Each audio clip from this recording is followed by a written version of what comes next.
Okay. Okay, so welcome to our last meeting of 2023. My goodness, it's gone really fast. So lovely to have everybody here today, and welcome to those people that are online. We'll open with a timatanga. So our karakia whakataki tonight is mā te whakapono, mā te tūmanako, mā te te tiro, mā te whakarongo, mā te mahi tahi, mā te whakamomori, mā te aroha, ka taia e mātou. And that's translated to say, by believing and trusting, by having faith and hope, by looking and searching, by listening and hearing, by working and striving together, by sheer desire and determination, by all being done with compassion, we will succeed.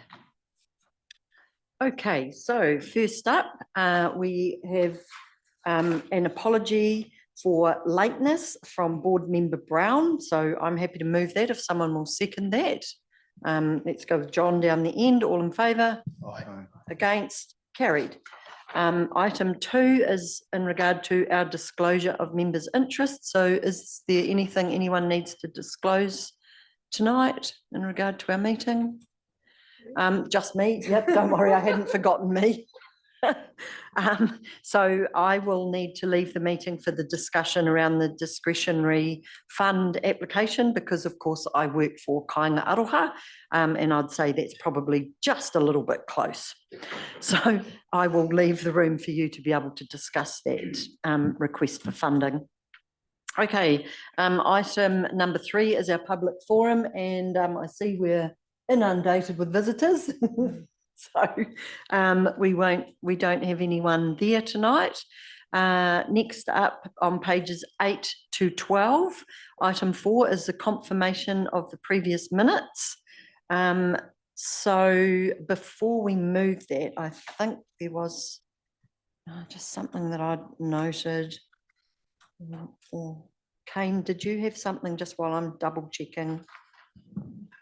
Yeah, I just noticed that the chair had been to the Community Board 2.0 review session, Stephen Finlay, and the Community Board 2.0 PCG meetings, which are missing from the meetings attended. Maybe just add those in, that'd be great. And I found my one just in regard to the conversation around the artwork on the playground. I just wondered if Sally or Jill, if you wanted a tiny bit more detail there, just the way it is saying about the size of the bats. I wondered whether, instead of being as specific as saying about the size of the bats, that maybe that some discussion was had around the artwork, or whether you've got something there. Because we discussed a number of things. It wasn't just the size of the bats. So we were very concerned about the timing of when it was going to be done in the school holidays, and we also discussed the lack of consultation with skaters in the park, and we also discussed tagging and the problems around tagging. And the cost involved, Jill brought up, which was huge. Yeah, but I'd already, a couple of professional people were willing to do it for no cost involved. But, and I did mention that, and Gina mentioned that people had already been employed to do it, after Councillor Brown had just said there's no money for spending at all, but it had been put aside. So I have brought this up previously over the years, but it just seems to be that quite often when there is a discussion on something, no matter how small or big, it's never in the minutes unless you ask for it to be in the minutes. So it's nothing about what you've done, Joe. It's just, it seems to have been over the years when there is a discussion, it's never recorded. So it would be good if part of that was recorded. Yep. The purpose of the minutes is not to provide a verbatim scenario of the discussion. People can obviously go online and watch the live stream. They are supposed to be very much high-level summaries. So we will have to craft a change to the recommendation to include, if you want those in. So has someone got some wording? Well, whoops. Because that will be do we need that level of detail? I don't think we probably do. I mean, for me, I would be quite keen to say that there was some good discussion had around the artwork and costs and timing. There you go. How will that work? Well, we're going to have to do wording for both of those because You you don't can't want us just to add them include in it? because they're not typographical. So, because normally you That's might a say bit something, they're not typographical errors. So if you're changing Oh, them, yeah, I get what we you're need saying. to have a detailed resolution Yep. to So, do that. yep. Okay. So, So just you will have to give me a minute. yep, absolutely. I see where Joe's coming from, but not everybody's on a computer to read the minutes. And I know that it's available at the desk for people to go and read the minutes, people who don't have a computer. So for people who don't have a computer, when you read the minutes, it says this was discussed and everybody said it was resolved, but it doesn't say that we had concerns. Just as a question, Joe, I know that it's not standard practice. Is there any way that we could maybe just bullet point the things that were discussed?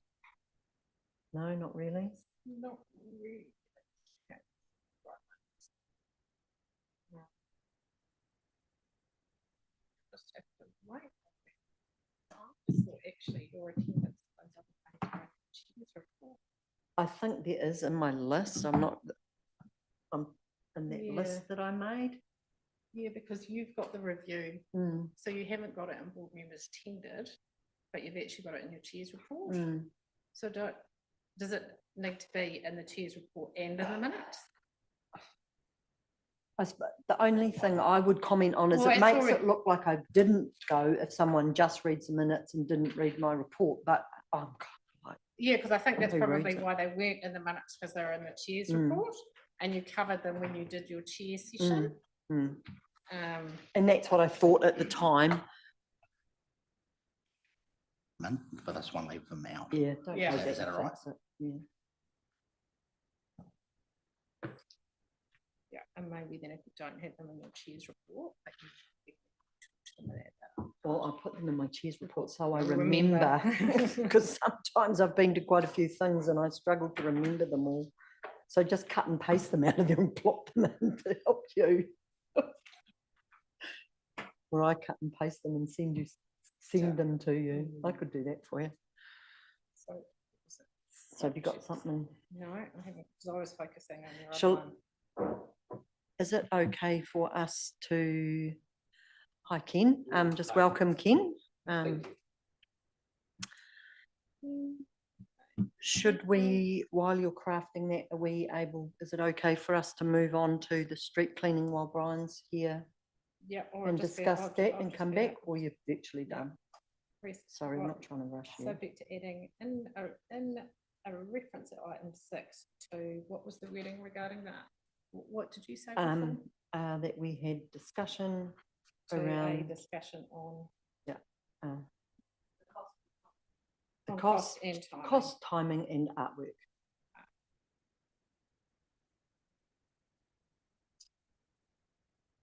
Sort of then just at least gives Yeah, people a bit of so an that idea. will Is be- that all right? So that blah, blah, blah, blah. Yep. Subject to adding into and a reference at item 6 to discussion on cost, timing and Okay, right, so let's move. Oh, sorry, it's everyone happy with the rest of the minutes being all good to go? Yep.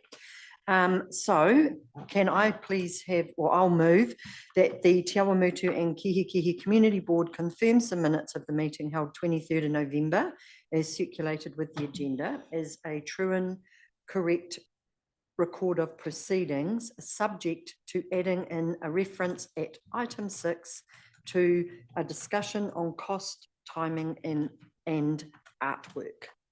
Jill, will second that. All in favour? Right. Against? Carried. Thank you very much, Lee. Thank you very much, Joe. You are superb at doing those. I moved it, Jill seconded it. Yep. Okay. So we've done that. Item 5 is the street cleaning levels of service on pages 13 to 16. And welcome, Brian. We haven't seen you for such a long time. It's lovely to have you with us.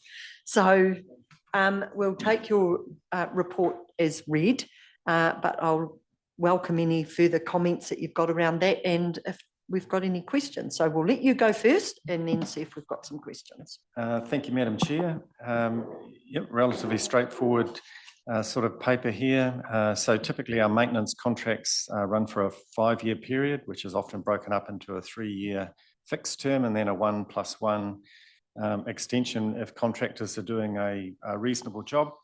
That's certainly the case with this contract, which will run to 30th of June next year and then be able to be extended for another 2 years after that. So it does cover that regular street cleaning that happens over the whole town or over all of our towns in the district. The one contractor does it, which is a combination of that big noisy truck that has rotating brushes and a suction device that sweeps the curbs and the street and gets rid of stones and glass and leaves and debris in the curbs. So that's the routine sort of activity. And then they also, a more concentrated effort in our CBD areas where they are there virtually every day of the week, emptying bins and picking up litter, cleaning up spills and detritus. And then of course in those leaf fall times of the year, they employ a whole lot more staff and are out busy, removing all the leaves from the street that fall at that time. But happy to, as I say, these contracts, they come up and are renewed on a regular basis. And at that time, we're able to make changes to them, the way they work and everything. But happy to take any questions you've got about what happens and how it looks. Thank you. So first up, have we got any questions? Kane's got his light on. Yep. So who checks this is being done, so auditing wise and like in terms of quality, and how do you follow that up? Right.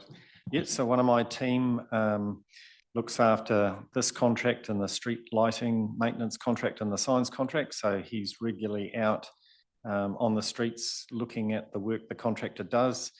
The contractor has also got, GPS in their trucks, so we see the track that they've taken as they've been out sweeping and everything.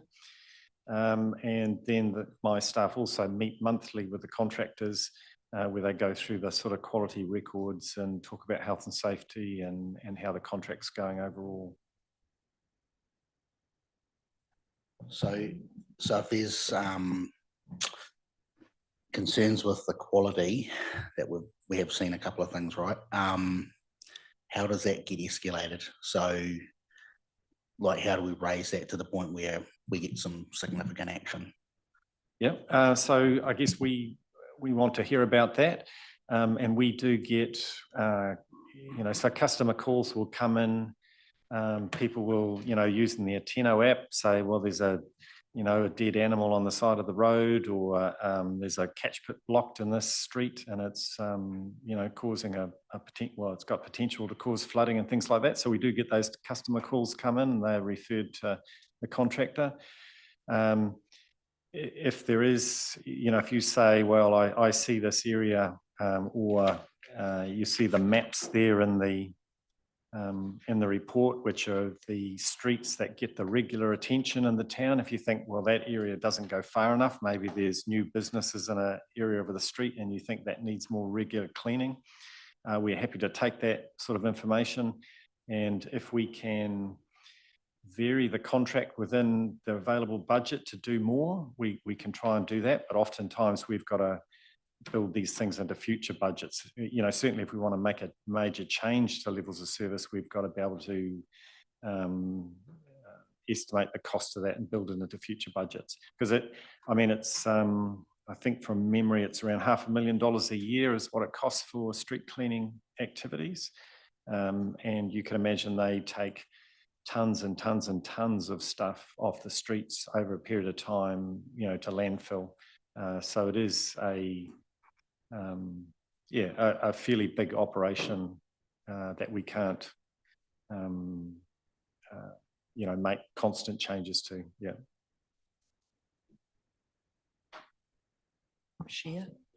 Yep. What, is there anyone else that's, Bruce? Brian, are there any issues with the John. catch pit grates, the member of public cleaning them? There's no issues if you wanted to use some initiative and do that within reason? No, that's quite right. And I know a number of councils around the country, they actually say to people, because I guess the contractors can't be there every day or every hour of the day. And they might go by in the wintertime and they'll sweep all the leaves off the street and clean the grates. And then there's a big gust of wind and a shower of rain and the leaves fall down and whoomph, they're back over the grates again, almost instantly. So it's not uncommon for people who know that there's a problem grate near their property and they go out and clear it with a rake if they think there's going to be a heavy shower of rain.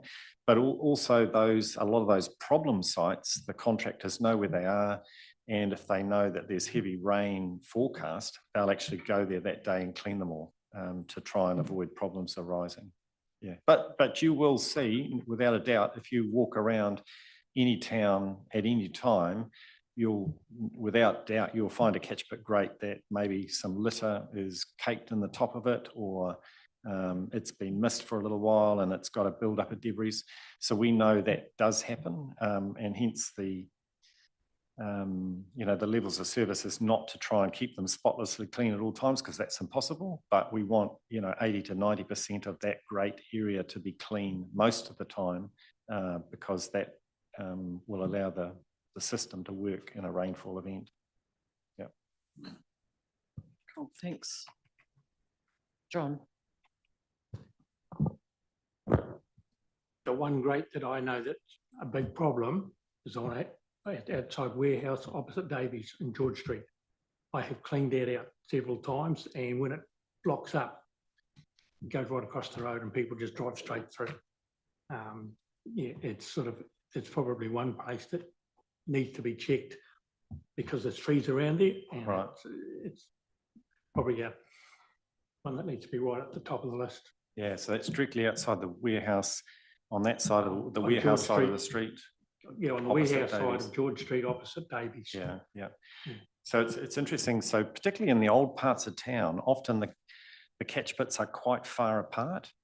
And whereas, all new modern subdivisions, they are very regular. The catch pits are sort of 60 or 70 metres apart, but in the old parts of town, they're often further apart. And then in heavy rainfalls, the whole street all runs down to that one low point. And so it gets overwhelmed often. And so a very small blockage there, and particularly if they're in a dip and where all the litter and everything all arrives at that one point, then they're the problem ones. So those ones are on the contractor's list to deal to. And you can imagine in some streets in Cambridge where they've got all those big trees, they have major problems trying to keep those ones clear. Yeah. Cool, thanks, John. Thanks, Brian. Kane, we'll skip back to you. Yes, so I guess just following up on the checking the auditing, I think there's been a few cases where I'm not trying to relitigate things, I'm just trying to sort of, how do we resolve these things, So we're keeping a track of what we're auditing and then the issues with those things, right? That's how we're going about, we're recording that, So what I'm trying to do is get a track record of performance, I guess, so that we can then sort of governance can see that, yes, it's being, managed quite tightly or, closely. How is that done, Brian? Yeah, so it is very much through those monthly meetings that are held with the contractor, which are all minuted, and they talk about the contractor's performance and meeting, the regular work deadlines and things. And I guess as staff, we've got to keep in mind the exceptional things that happen, like say at the beginning of the year where we had the cyclone, and so we had a lot of trees, a lot of tree debris and stuff like that. So at that time, we expected the contractor to actually just put aside the regular work and just go clean up that storm damage. The same when we get through that autumn leaf fall period. They take on extra staff to do all that leaf cleaning, But when we get those really, really heavy dumps of leaves and adverse weather at those times, the key goal for them then is to go and deal with that so it doesn't cause flooding problems. So yeah, there will be times when we will allow some of the other work to slip when they've got to deal with the crises and emergencies. Then also there's often other times there's things that we'd like to do that under the contract we pay extra for. There's provisional sums to do extra sweeping or extra washing and things like that. And when our budget is, basically exhausted because of whether it's storm damage or other things, then those nice to do things, we have to set those aside until we've got more budget in the next financial year. And that's the reality of that, type of work. Last comment from me. So totally understand you need to be flexible and there's times where you need to shift the focus, totally get that. I wonder if there's certain places though that we, within the town that we really want done. So the main street spraying and those sorts of things, because it's like the centerpiece of the town CBD sort of retail. Have we got those sorts of places that we really want done? Are they on the top of the list in terms of we get them done, or are they on those that we can shift them off? Because I would have thought those are the sort of places that we really want these ones. We really want this, done so it's nice and tidy for the town. Totally understand your comment around shifting focus and cyclones and things. Totally get that. Just wonder if there's some places that we really need that extra focus. That's all. Yeah, no, that's understood, and I guess that's come through, Madam Chair, from some of your comments about spraying and things. So that in the detail in the report there, I talk about that. So that extra spraying to kill moss and mould and things like that is a provisional item that we do have to make choices about whether we can afford to do it sometimes. But I guess if and it can, vary depending on in any one year, how much wet weather we've had and the sort of the right conditions for that moss and mould to take off. So, yeah, certainly over the last 12 months, we've been, we're hampered in trying to do extra work because we had expended the budget.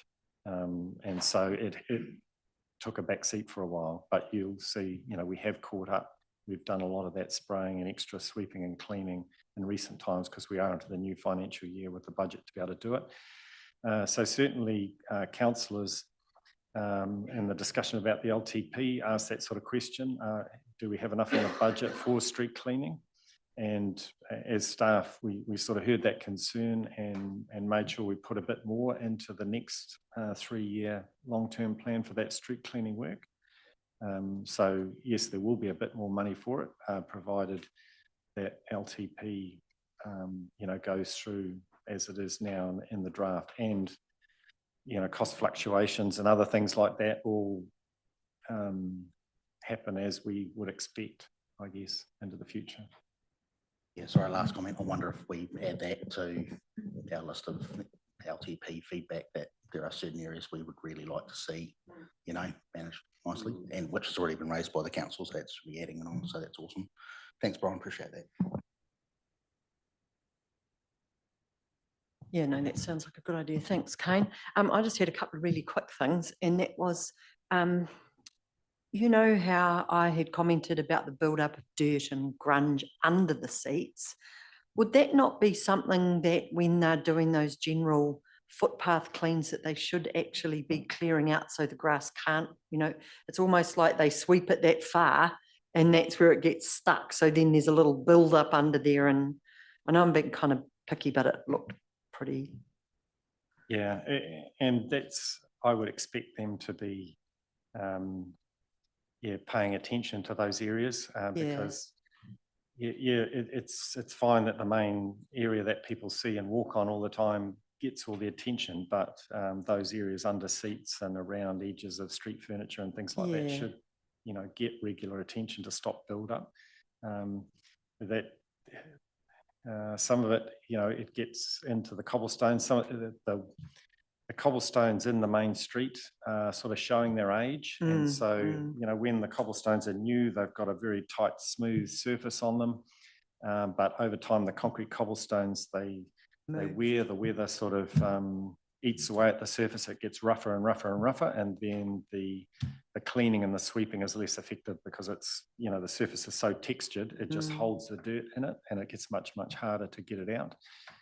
So I guess, you know, ideally in a few years' time, we'd be working up a sort of a renewal program where we'd start to replace some of the cobblestones that are getting near the end of their life, to make that job easier, to make it look smarter.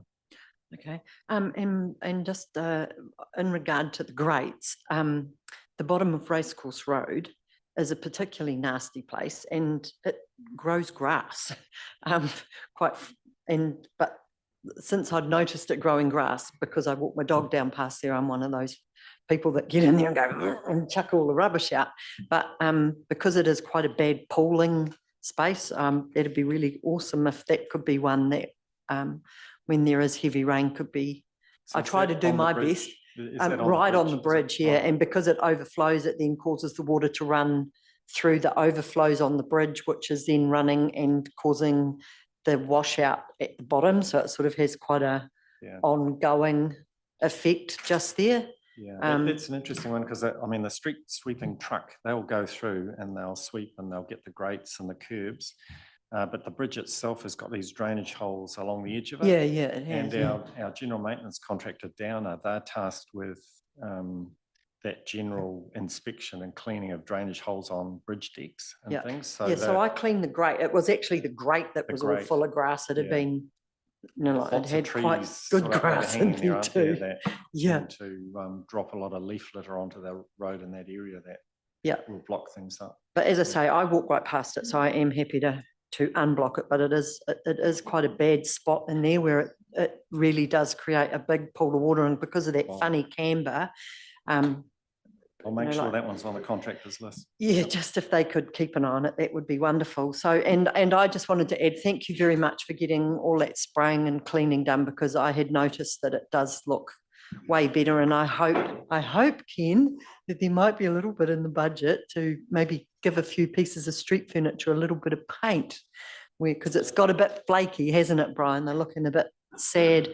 And we could also do with a tiny bit to maybe clean some moss off some signs and the lamp poles, because I've noticed that there's quite a lot of moss now up the lamp posts, which I know will be a bit of a tricky one, but there is always wet and forget and just walk away.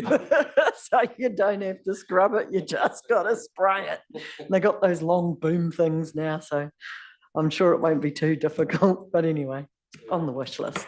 Thank you, Brian. So through the chair, so Brian, are those things sort of routinely in some of our work programs, or the things that Ange just mentioned? Right. Certainly, we have a small budget for street furniture maintenance, and that's the bins and seats and bus shelters and things like that.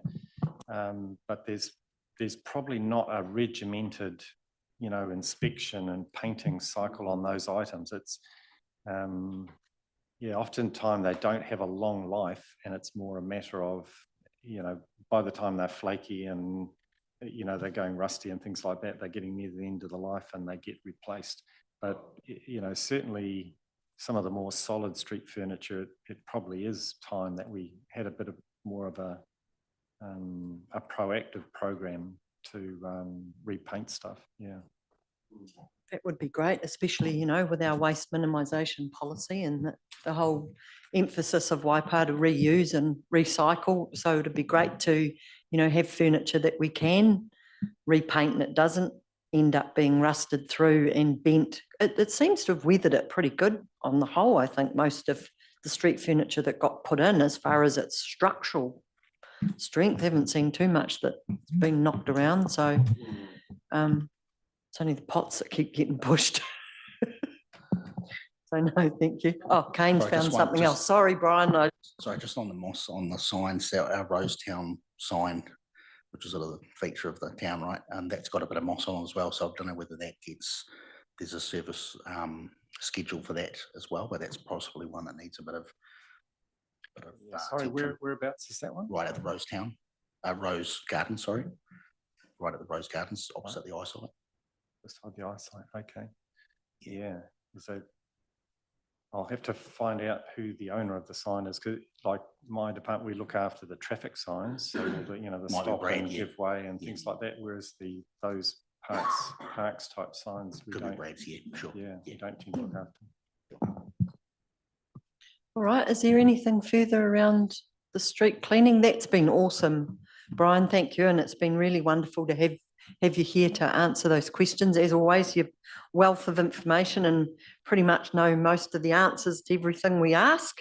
So if there's nothing further, let's move that the Te Awamutu and Kihikihi Community Board receives the report of Brian Hudson, Manager of Transportation, titled Street Cleaning Levels of Service. So can I have someone to move that? Sorry, Kane, and to second, Jill. All in favour? Aye. Against? Carried. So thank you, Brian. Have a very Merry Christmas and very well-deserved break. And we'll be back to harass you in February. Look out. Lou. Oh, Just before Brian goes, I just want to had a bit of a group meeting in the town, but Fairview Road, sorry, Picket Hill Road. And we just want to accommodate and say to you that we're very impressed with CAMX, the way they clean up at the end of the job, at the end of the day, and leave the road in great order. So I just wanted to pass that on. A number of residents came and saw me and said that they've been particularly impressed at the way they've been operating. What area is that?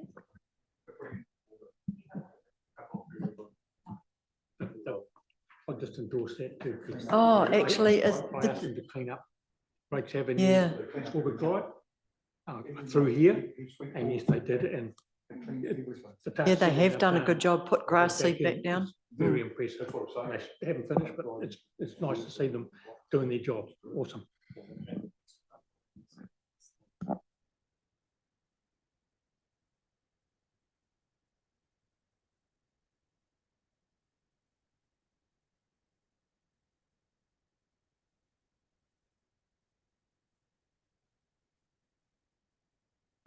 Cool. Thanks again, Brian.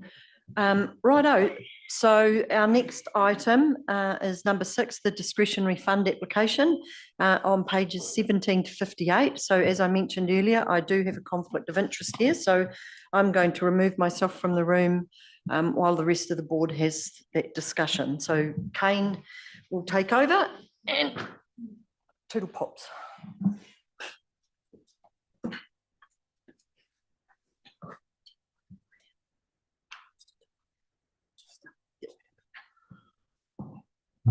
Cool. Righto, thanks. Thanks very much. So the discretionary fund item, would anyone like to discuss publicly excluded financial information?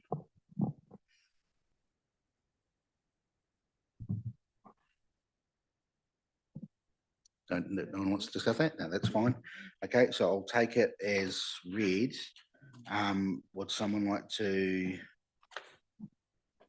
discuss this item? I'd just like to support this a little bit because I do know, from having experience with people that are disadvantaged, the ability to be able to go away and let these children go away to these sort of camps. And they are great. They say that most of these children don't get to school camps, which was one of the things in my background reading, sort of etched it into my mind. I thought, if we can offer this, I realise that our discretionary fund is being eroded at a rapid rate. And with your request, we're not going to have a heck of a lot left in there, remembering we've got another complete round. However, we have to look at these things, I think, on the merit as it comes through. So I'm quite happy to actually move that we accept the proposal. So anyone else like to add anything further? So I just note that they've got it's about 11,000 left in the discretionary fund for funds. We do have another round in February, I understand. Can I just ask Joe? There's urgency in this, isn't it? That's the main reason it's here. because, yeah, so we can't delay it. So yeah, I'm in favour of it myself. Okay, so any other comment? Anyone else would like to say anything? I just want to say I agree with Lou. The camp is in January, and these children that I know, some of them, that's the only time they ever go away from their home during the year, and to spend some quality time with other children. Yeah.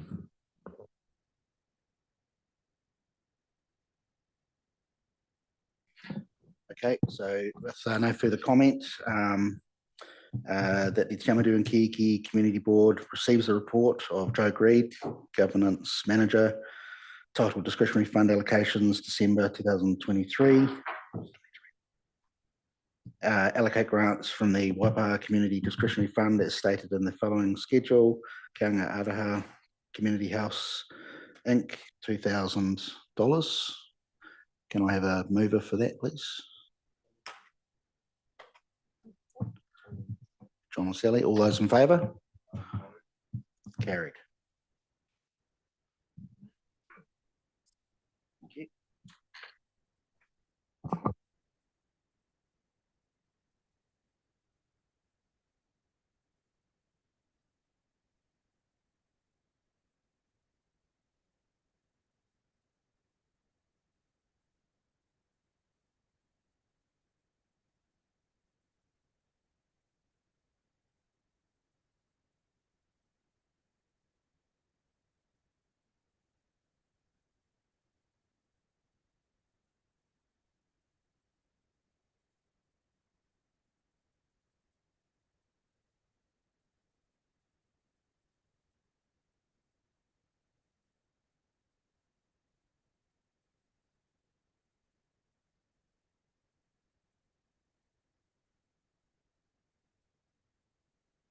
Okay, so I'm back.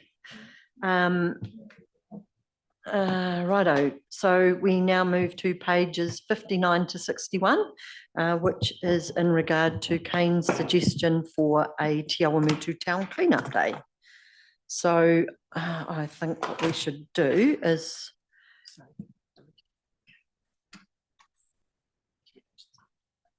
okay.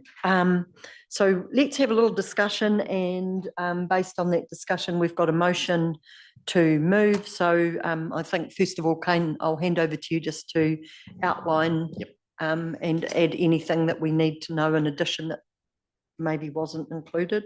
Yep. So so this idea came to me from two places. Firstly, other councils do this as well. So the Taupo have a community cleanup day. As an example, they get the community together, they go and clean up for say 3 hours, and they come back and have pancakes or a bit of food and connect with the community. And I thought that was a really fantastic idea.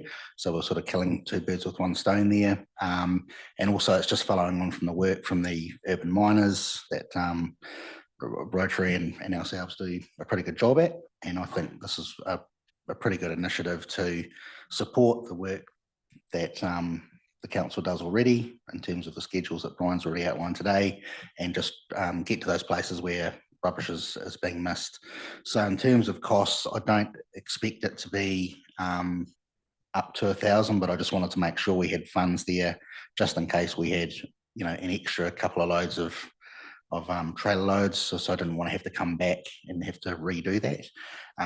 Waste Management have been good enough to sponsor 2 tandem trailers for the day. I suspect there could be a lot more than that, but that will be a good start. And they've got 2 staff who are going to come down and help us as well. So really appreciate their support. And I think it's something that we could, the community could get behind, and we'll see how this goes, and then maybe look at Kihikihi and another one for Te Awamutu later on down the track. So that's essentially where it is, and we operated out of Te Awamutu Sports, and I've checked with them whether they can help with that. They're more than willing to help with that. So that's the thing. So any discussions, we welcome. John, and then Jill. Is there any way we can involve the scouts or someone like that? Younger kids. Go back in my day with scouts, was pop a day to go and do whatever. Just a curiosity. Yeah, so the finer details will nail down once we've got this lined up. The plan is mid-March on probably a Sunday for about 3 hours, meet at 8:30, finish at sort of 11:30 or 12. And yeah, we'll be reaching out to the service groups for sure for support. The only concern I've got is we don't have any idea how many numbers we'll get. So if we get, who knows how many 150 will be, we're just got to be a little bit careful around numbers, but I just want to just manage that quite carefully for this first one anyway, just to see the level of support. Jill? Yeah, I'm sure, as well as the Scouts, John, there'll be the community cadets, and there's probably a few groups that would like to be involved, which is great. So I guess closer to the time, Kane, you'll have a map, so like Brian's been saying, 7 days a week, his crew, they're cleaning up. So it'll just be those areas like under the bridge and all those different places that people can't get to, in the walkways and things like that. Yeah, I think it'll be sectioned out, so we'll be quite clear, but there'll be no unsafe areas. We won't expect people to go on the roads, obviously, as an example. And we'll be quite clear with where we want people to go, and it'll be the hard to reach places that potentially has been a bit missed and things. So yeah, that's the plan. What, down Racecourse Road in particular? Racecourse Road, yeah, that's right. There's no rubbish down my road, excuse me, Mr. Thomas. I pick up the rubbish down my road. There is the odd Kentucky Fried Chicken box outside my gate. Not my rubbish. It's because they have to slow down when they go around the corner, so they off the rubbish on the way around. Anyway, has anyone else got any further comments about this idea? Sally? I'd just like to say I think it's a fabulous initiative, and I think it's a really good thing we can get behind as a community. Yeah. Yep, me too. I love it. It means we can get out in our lovely lime green vests and have everybody go, oh, there's the community board. So no, I think it's a neat idea. So shall we move this motion then? So the motion proposed by board member Titchener goes that the Te Awamutu and Kihikihi Community Board approves expenditure up to $1,000 from its uncommitted discretionary funds for the use of all costs associated with the town cleanup day for Te Awamutu.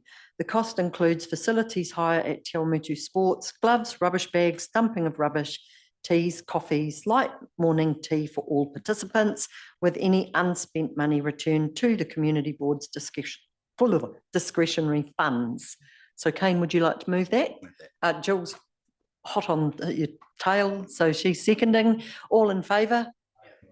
Against? Carried. Awesome. Thank you. No, great idea, Kane. Really appreciate that coming to the fore. Item 8, pages 62 to 63. So these are the dates that Joe has scheduled for us for next year. Does anyone see any problems with those? She hasn't accidentally put us in the middle of Easter or anything like that. I wouldn't have a clue because I forgot to check. Sorry. I'm guessing she's very efficient and hasn't done that, but is everybody, Jill? I haven't looked, but it's definitely Wednesdays again, is it, Joe?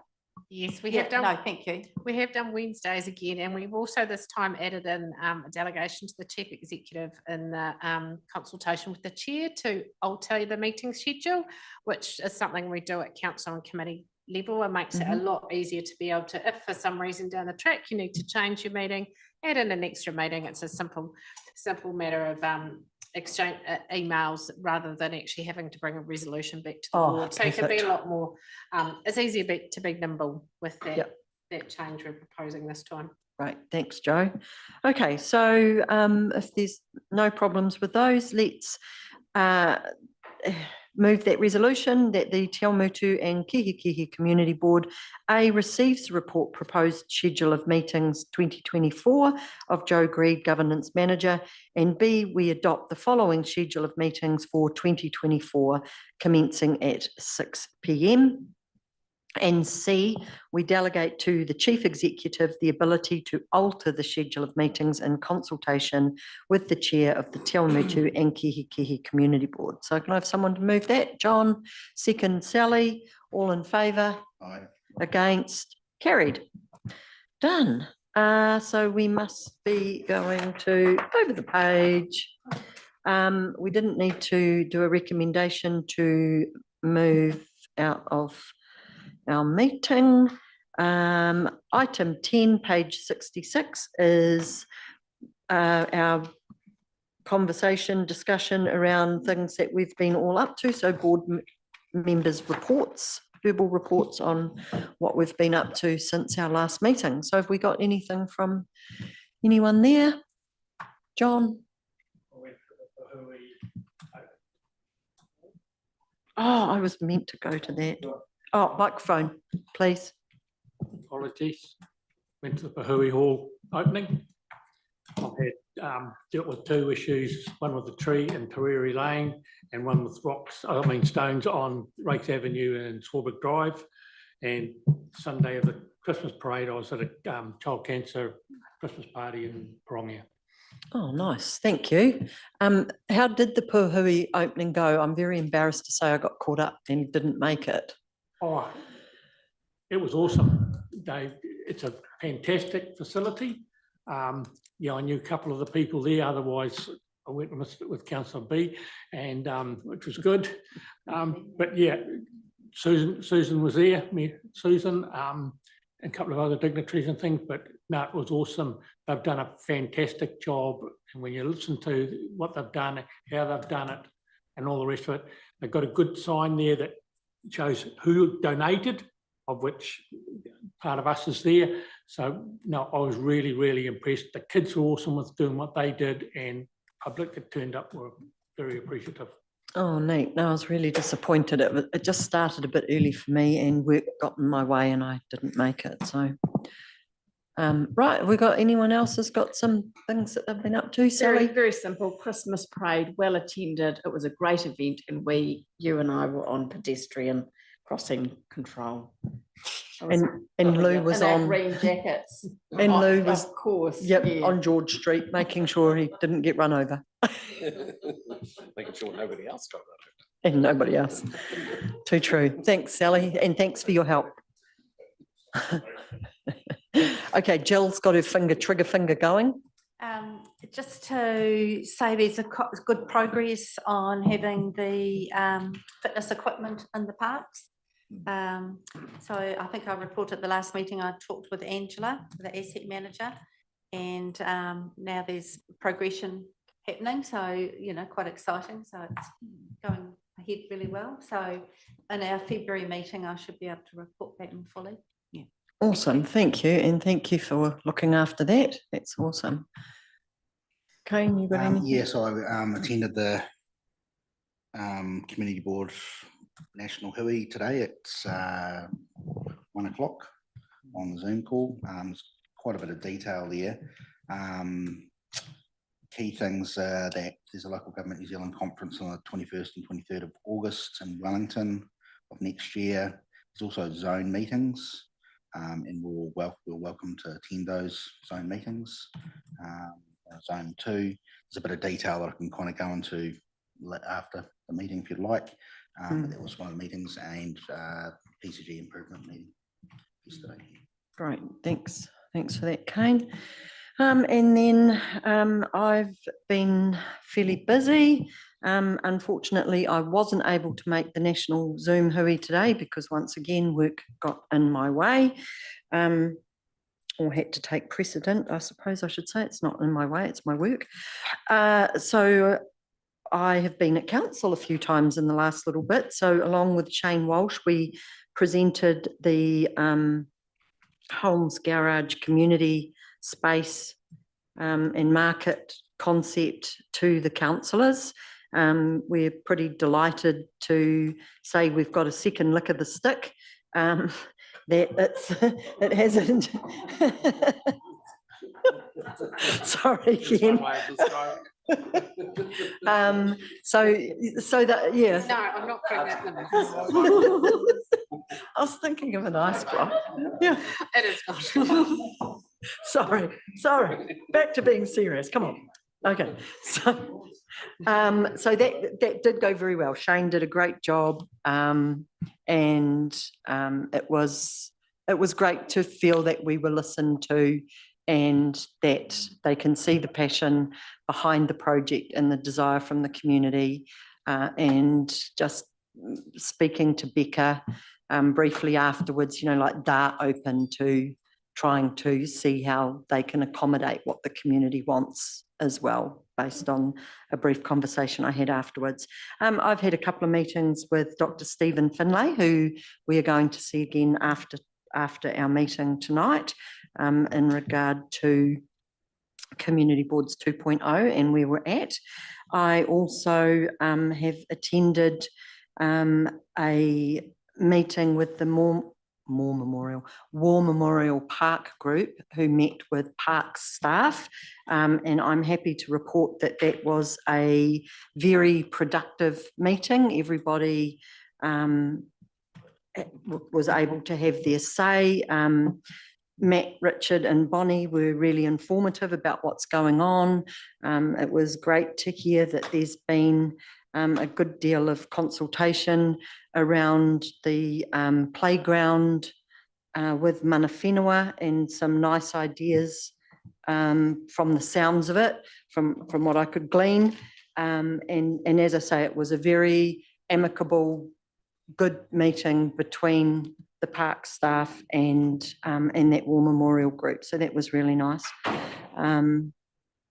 I also was back at council yesterday attending the long-term plan budget workshop. Unfortunately, I wasn't able to stay for the whole lot, but I do acknowledge that it's going to be a tough long-term plan, and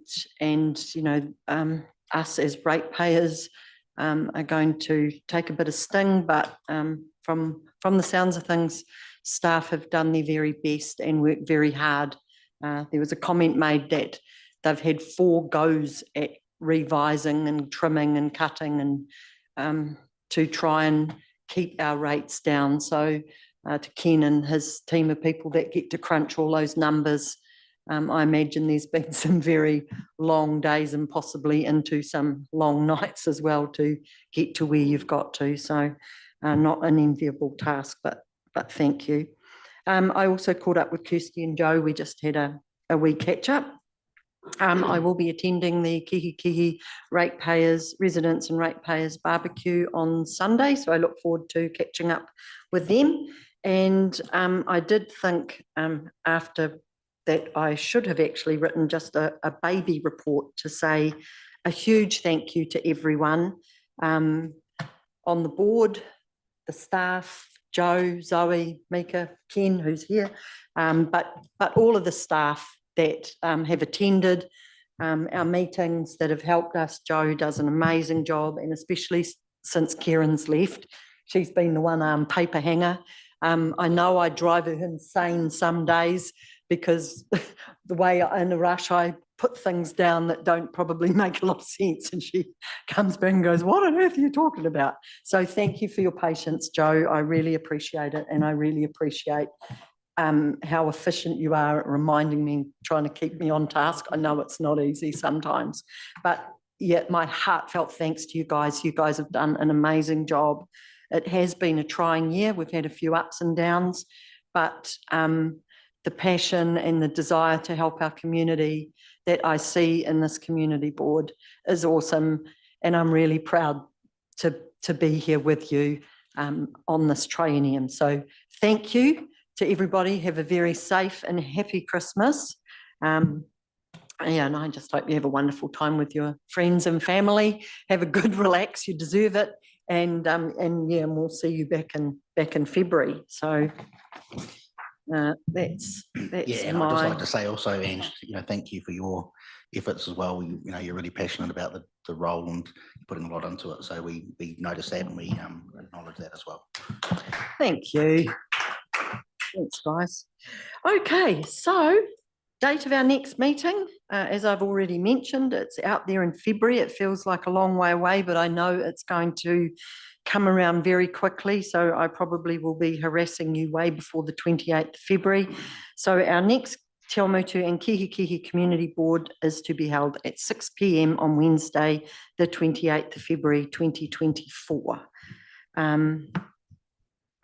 And also just a reminder that there is the joint councillor function with Community Board and Council on February the 14th. So don't forget to pop that in your diaries because that comes up prior to us getting started. So unbelievably, we can close the meeting at, let me be precise, 18:58. Is that what you have? Yes. Yeah. Woohoo. Yes. Yep. Yep. So I will now, oh, sorry, I always do this around the wrong way. So my major apologies. I don't forget the karakia, I just managed to get it in the wrong order.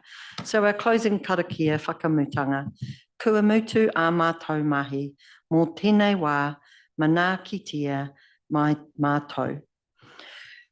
O mātou hoa, o mātua whānau, aeoa ki te a orangi. Our work has finished for the time being. Protect us all, our friends, our family, and peace to the universe. Cool. Okay, so now we have, yep, so we have an open workshop. So Mika, if you would like to, we'll keep going because Stephen's waiting. So yeah. Now, that's what I just said. Yes. Yep. Yep. Yep. Yep. Yep. Just said that.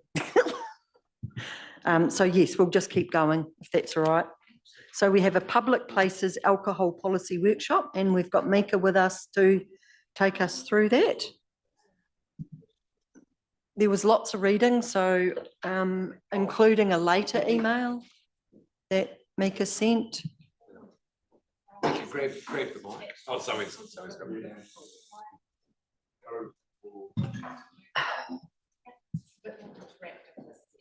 Is it okay? Interactive. Yeah. Who's moving? You? No. I might have to take my check.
It was beautiful parking. Should have parked in the disabled stuff.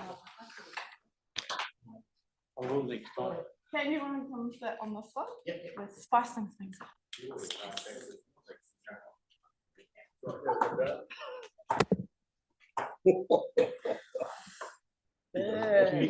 Thomas, you're aiming for an egg getting card to you on Monday. Doesn't take much. The fishing's good round here. Oh, she's going to unbreak us. Oh, no, you're okay, though. You're okay. Oh, just so you can shuffle through the areas. We're connected. Wait. Oh, we're not. Oh.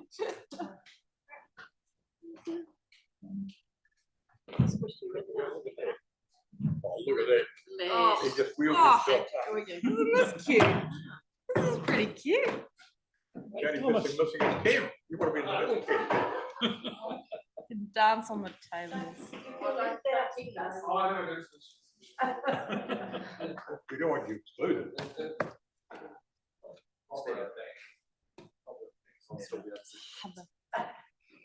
Cool team. Yeah, well, It's very thrilling stuff.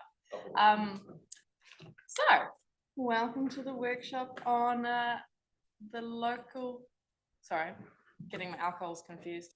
Public places alcohol control bylaw.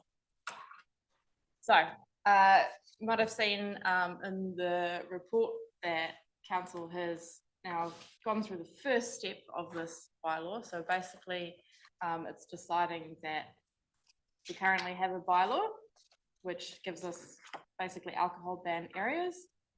Decided that looking at the evidence of problems associated with public drinking, public possession of alcohol, that a bylaw is the best way of addressing this problem. And so that has passed through council. Next step is making the bylaw and seeing if the form of the bylaw is appropriate. So basically what's in the bylaw, is it good? And then the final step will be looking if that bylaw meets all the human rights conditions. So part of that is looking at just a couple of things. The bylaw itself is very thin and only covers a few things. So permanent alcohol ban areas, which got a couple of maps of those here. Temporary alcohol ban areas. So that's where council decides that for a set period of time, there's going to be an alcohol ban in this place for this usually event. Doesn't happen very often, that one. And then dispensations. So someone coming to council, getting a piece of paper that says that they can have their event in the alcohol ban area for this time at this location. So that's basically what it covers.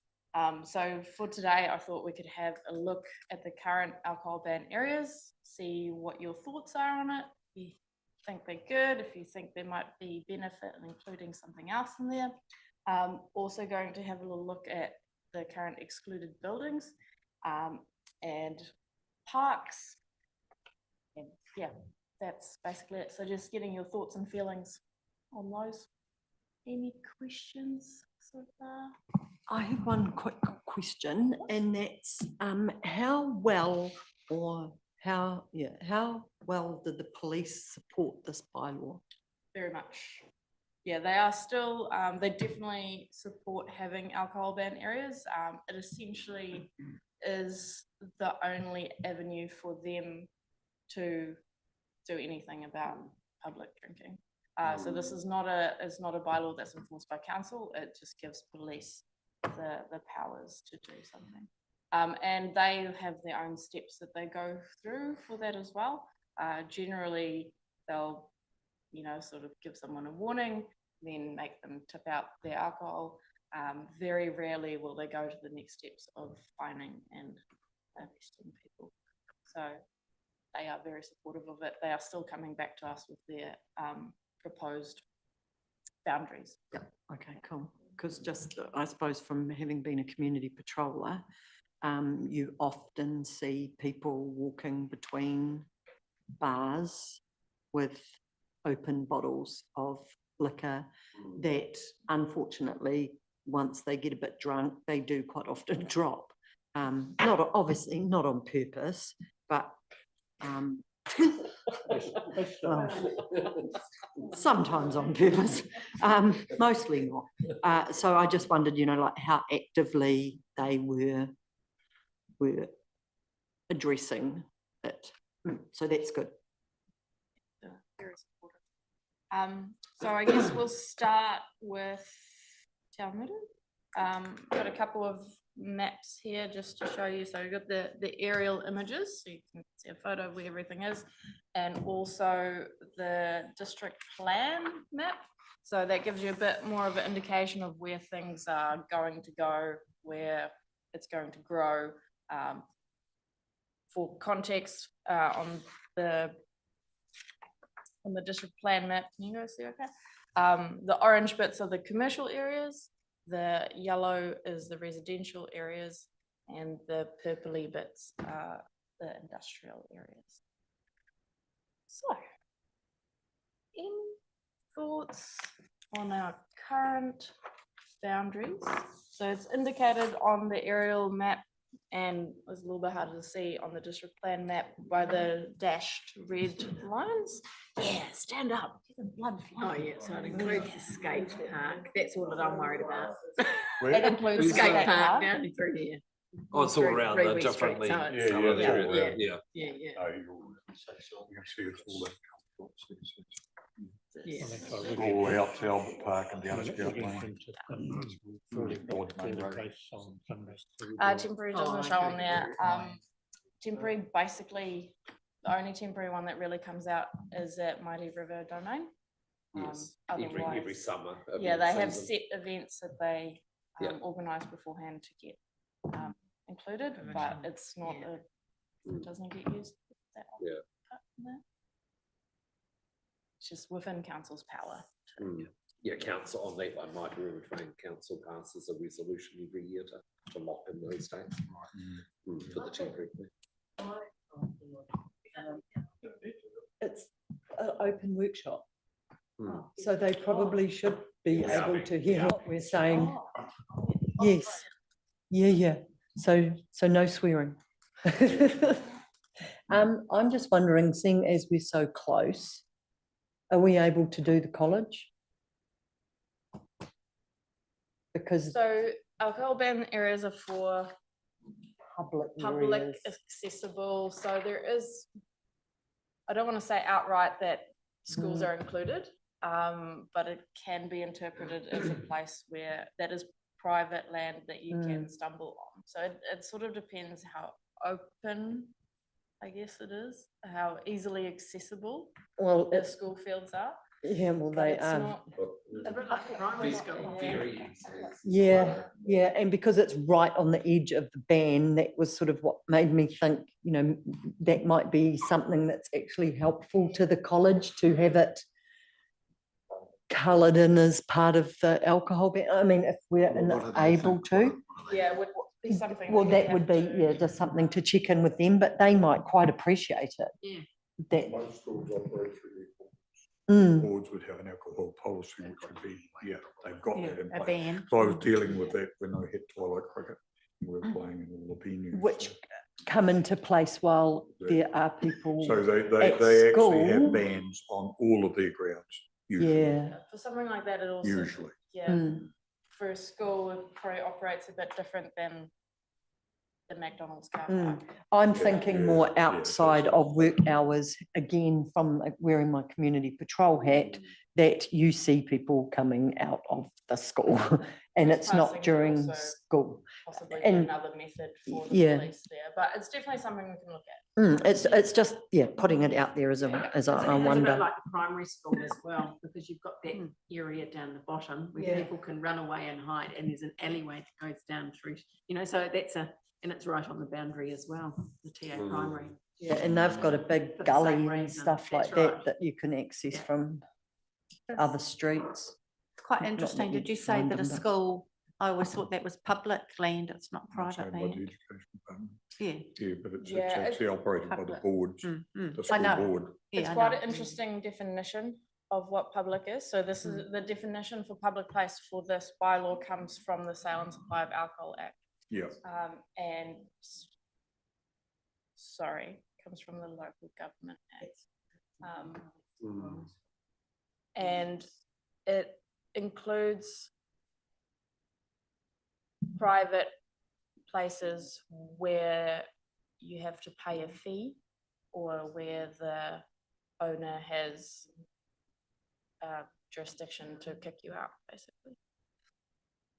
So it's loose. Mm, I'm not 100% how it applies to a school, but it's definitely. I was just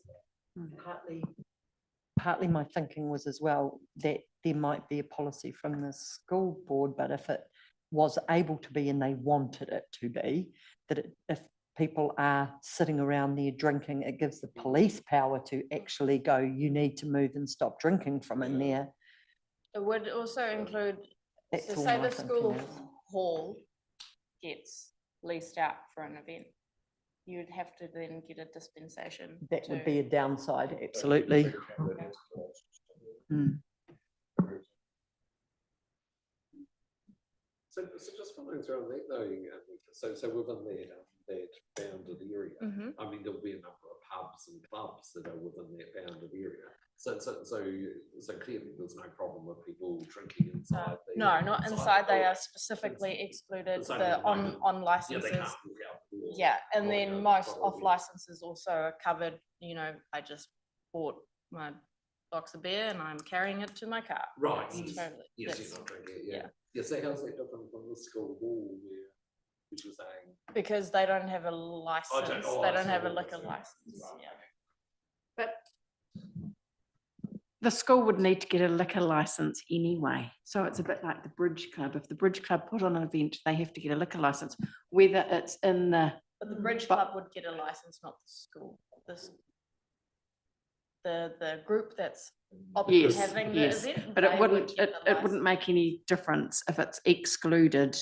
You know, like if you increase the zone, Right. if they hold an Yeah. event, they're going to have a liquor license anyway. They would just, yeah, they might just have to get both. The dispensation and the special. sensation as well. Possibly, but don't quote I'm not me on sure I that. I'm I sorry, could be wrong on that. Hang on. Surely if they've been granted a license to serve alcohol, that would Just, as you can see, the alcohol ban area is quite small. The events within that area are usually already at a licensed premises, not Right. necessarily in the square over there. So I know, Ken, that if you were having an event like a wedding reception in the college hall, Yeah. the people holding the event would have to get the license. Yes, yeah. But if they left that hall with alcohol and went to the school fields, then they're in trouble. Yes. It's got to be inside the event, yeah. Mm. That makes sense. It's a large car park area, and that is not in actually anything, whereas the other two supermarkets are. Part of their, It's not just Pack and Save there either, because there's yeah, quite a lot for there. their license, I believe their car parks are The whole of it, like 9 to 10 and the whole thing. probably just the Pack and Save one. No, I just wondered about it because you've got the other supermarkets all. I will double Which check is for they you. were- Yeah, Yeah, no, it's just the other interesting. supermarket Like, just funnily enough, because I was down there a week or so ago, walked down there to get something, and there was people drinking, sitting on this, you know, just outside where the Big Barrel. Oh, the Big Barrel has a. Yeah, but they tavern, were outside I on the think. Tavern, that's footpath. a bit different because they can have it on and off license. It was just interesting. Yeah, it was outside. They were on the footpath. On the footpath, okay. So, do we go that far up Cambridge Road? No, we don't. No. No, we don't. So maybe. It's quite a large area. I will double check all of these and send them to you in an email, just. Is that FYI. happening through I don't have my handy dandy Carl here. Because over the other side, yeah, it's quite out over here. And there's a park on the other side as well. Same with the It's Riddell. quite a large walkway Sorry? and park. The Riddell is allowed. Oh, yeah. That's actually, Foresters do there. a- And that's another trouble. That's one of the areas where the bylaw comes in. So actually, good question. For places that are like on the boundary of the bylaw area, one of the reasons the police are quite supportive of it is because of preloading and side loading. So they might stash their drinks in the bushes across from wherever, and then, you know, can go out, and that's so. So that's one of the reasons, yeah.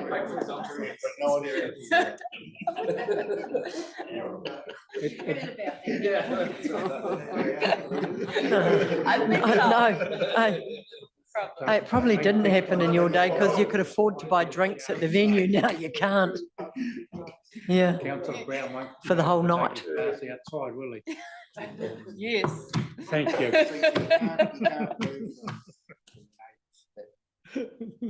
no, you couldn't do a street crawl. No. Well, yeah. Because it's all on The camera. pub crawl's history. It's You got your post weekend if you plans, live. guys? there. No fun anymore. Luckily, I live just up the road. I can. Said on the code. Okay, so apart from those specific things, which I will get back to you on, any other major things that jump out with the current alcohol ban area in Te Awamutu? So, yeah, street crawls, quite a lot of residential area, but the thinking behind the current shape is that it's easy to follow, you know, it's easy to signpost that you are now entering alcohol ban area, and it sort of encompasses any stumble to the park. And I suppose the only other places are the other parks, but then you're not containing it. We'll get to them in a moment. Yeah, we'll get to other parks. Problem is too that they actually say Well, that's in there. it is in. No arguments. Anyway. Any other comments on Te Awamutu before we? No, you've done a bloody good job. Sweet. Okay, well, we're not done yet. Sorry, we'll Wait, try there's it. Wait, there's more. Kihikihi also currently has an alcohol ban area in place. So again, the orange bits are commercial, green parks, open spaces, purple industrial, yellow residential. Any thoughts?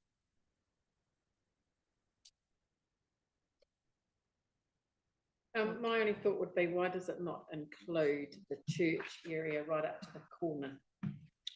Because that area there with the community garden and you know, like Okay, that cool. would be my only thought. I mean, I wouldn't want people sitting at the community garden drinking away and then they pick all the vegetables and trash it and everything else. So I think it's a, what's that? Yeah. So that whole area. Oh, Turata Reserve. Yeah. Oh, okay. So you could. And it's got no, cicadas it's on the more- corner. It actually probably is. Yeah. Wait a minute. It kind of yep. is partly. So you've got Turata Reserve, but you haven't got the community gardens and the church. I would probably do that whole Triangle. block. Yeah, so right up, so up, down Where's that the main road and road then gone? up. Can Oh, I there. borrow? But the why doesn't map? it? Just quickly. Oh, it does a corner. Okay, Okay, sorry. now I'm with it. Yeah. Yep. That's So we're talking about this bit Yeah, here. yeah. And what's the other bit you were talking Oh, I was just getting a bit confused. That's all right. That's where the church is, so that's all that whole bit. So Yeah, right up to the cicada. yeah, where's that ugly thing there? Yeah. It's quite cute. No. Oops. Oh. It looks like a hoo-hoo bug. So you guys are cool if draw a little line around that? Yeah, I You think, go for it. Then because on the other side of the road is the Alpha and the bottle store. So considering actually, no doubt. I'm just wondering because remember the bottle store has an off license. the bottle store has an off license, but then the Alpha is wanting to be a community centre, isn't it? So It's That not li- might. It's not liable to have alcohol because one bar is being removed yeah, and the other one It's a might be dry. working. So it's a dry pub. it will be a dry pub, if anything. And if it, hey, if there could be functions because that's what they're trying to do with the front part of the building, what was the restaurant. But I would say if they have a private function or something like that, we'd have to go down the line of getting a license. And I can discuss that with Bill next time I see him. And because, just That's a future way proofing away. this a little bit, because of where the bottle store is, from the sounds of things, it's not going to be too far away when they develop that, and they're building 16, 17 homes, I think, on that block. I think Yeah. I stand to be corrected on the number. I'm not quite 100% on the number. You have to be careful about specifically targeting. No, that's why I'm thinking if it goes in around there, then because the bottle store is so close to where those residential homes are, it would help those residential homes be safe from people buying and then just walking around, sitting in those streets, drinking. So it was more of a protective, again, just a thought, because that block is going to become residential, and it would be just as easy to run your, like your alcohol ban area, even up Mole Street to the corner, like just make it to the corner. And then it's not targeting that little bit, but it just keeps it tidy, that it's sort of that rectangular block. Thought? Just a thought. Add to that. Seeing I know the area, I agree with what you're saying. Mm. I'm there. I've been there. Good. Cool. I'll add that in. Any other thoughts on Kihikihi? Excellent. I did, just for completeness, add in the other small towns on this side of the district. I'm not by any means saying that they need an alcohol ban. I'm just saying that future world. So this one does get reviewed every 10 years. We have brought their review forward this time just so that we can combine it with the local alcohol policy. Just so that you can go out to the community and say, alcohol, what is your thoughts? So you have to kind of think about 10 years in the future. Any And vaping, can you put vaping in? What are your thoughts? unfortunately, we do not have the power. Sorry.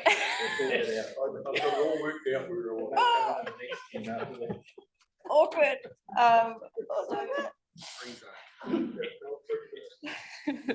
We do not speak of that. Yeah, that's probably. They've got their own board, haven't they? I am taking this to them as well, but should we leave it for them? Yeah. Completely? Yeah. Okay. Just because it's Your delegation. yeah. Nothing jumps out at you. That's right. Excellent. That concludes our maps. Listen up, folks, so we can go home and have a dinner. Let Stephen have a turn. Poor Stephen. Repack my ute before you go. Just quickly, any thoughts on parks? So there are some evidence for some parks can be a bit of a hotspot for people to go there, have their drink. There's a few issues with glass being smashed, rubbish left behind, sort of behaviour that discourages other people from coming to the area, possibly thinking about maybe specifically targeting playgrounds, because they are usually quite definable areas. We'd have to go through each one and just make sure it's not any unintended consequences. But playgrounds, there are some playgrounds where like the barbecue area is quite close to that. So you'd have to think about that scenario where maybe you're having lunch in the park, kids playing, you're having your glass of whatever. Any thoughts on including playgrounds?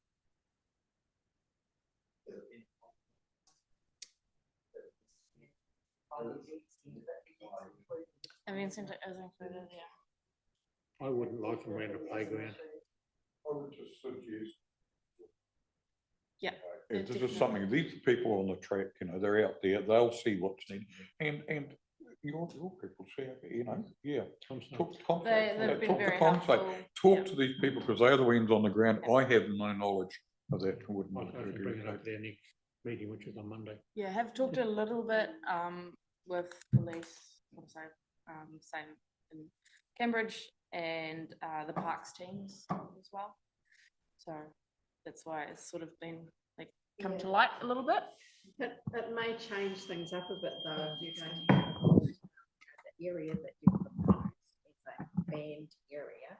And so it might actually mean that people actually are going to then go out to the playgrounds, they might It might change the behaviour or No, change. not really. You're in your own property, you're quite able to do that, you know, in your residential property. You can sit on your back lawn and have a drink. There's Yep. no, No, but it could potentially change the behaviour oh, by okay. what's imposed. Who knows? It's been there for a while now, isn't it? So I put that as a. I definitely think it would be investigating the playground parts, but I wouldn't like to lock down the parks Yeah. No. completely so that people can go and have a picnic and have a, you know, Yeah. I mean, some, as, you know. as with the ones that are currently included, this is sort of where you come on, rely on police discretion. You know, there is a level of give and take. yeah, they are gonna probably not target that family sitting there and having a beverage with their lunch. Yeah. But maybe A something mass that gathering. disruptive. Yeah. Yeah. Can you be that specific, Mika? So, you know, like if just, Playgrounds? no, even in that park environment, that, you know, like if it's a gathering that is clearly getting out of, It really is a police discretion. yeah, That's the policy can't. yeah, it can't sort of say, a bit like our road one, you know, where if there's people gathering and clearly starting to create nuisance, no, that would then be a different thing anyway. That would be under our You'd have parks to and word public that places very, very carefully. Yeah, yeah. No, and I that's mean, right. this has been in place since 2008. Don't know how many incidents you've heard of. Like, I was just having my lunch. And No, oh, police definitely not. came. No, no, I wasn't. That was why I was sort of going for more of a bigger group of people, say that you had, and I can't say I've actually even heard of that, to be honest, that there's No. been a big group of people that's just congregated in the park and caused mischief. I haven't even heard of that, but it was just a thought. That's me. Cool. That's pretty much it. Unless there's any other questions. So the next steps is we're going to come up with a draft, taking everyone's feedback, and then bring that draft back to you and go, yeah.